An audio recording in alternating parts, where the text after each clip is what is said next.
পুকুরগুলো যাতে কোনো রকমভাবে অসুবিধা না হয়, আগামী দিনে যাতে মানুষ এই জলাশয়গুলো ব্যবহার করতে পারে এবং এলাকার জল নিকাশি ব্যবস্থার জন্য জলাশয়গুলোকে পরিষ্কার বিভিন্ন অঞ্চলে কাউন্সিলররা তাদের এই সেই ব্যবস্থা বারাসাত পৌরসভা থেকে এবং এই বিসর্জনের দায়িত্ব পালন করে আপনিও করছেন কয়েক বছর ধরে আমরা লক্ষ্য করছি। দাঁড়িয়ে থেকে কেমন লাগছে, কি বলবেন, কি করছেন? আমরা সবাইকে প্রথমে শুভ বিজয়া জানাই। আবার আসছে বছর আবার মা আসবে, সেই অপেক্ষায় আমরা সবাই থাকবো।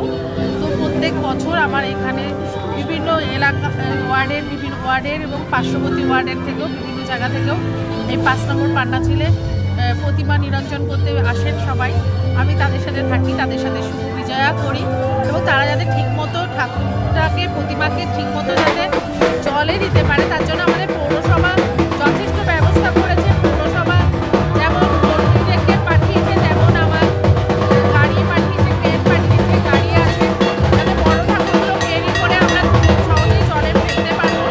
এগুলো আছে, আমরা সহজেই মানুষের যাতে প্রতিমাটাকে আমরা বিভিন্ন ক্লাব সংগঠন আসে তাদের প্রতিমাটাকে আমরা সহজেই জলে দিতে পারি, সবাইকে একসাথে পেয়ে যাই, শুভ বিজয়া বলারও সুযোগ পাই।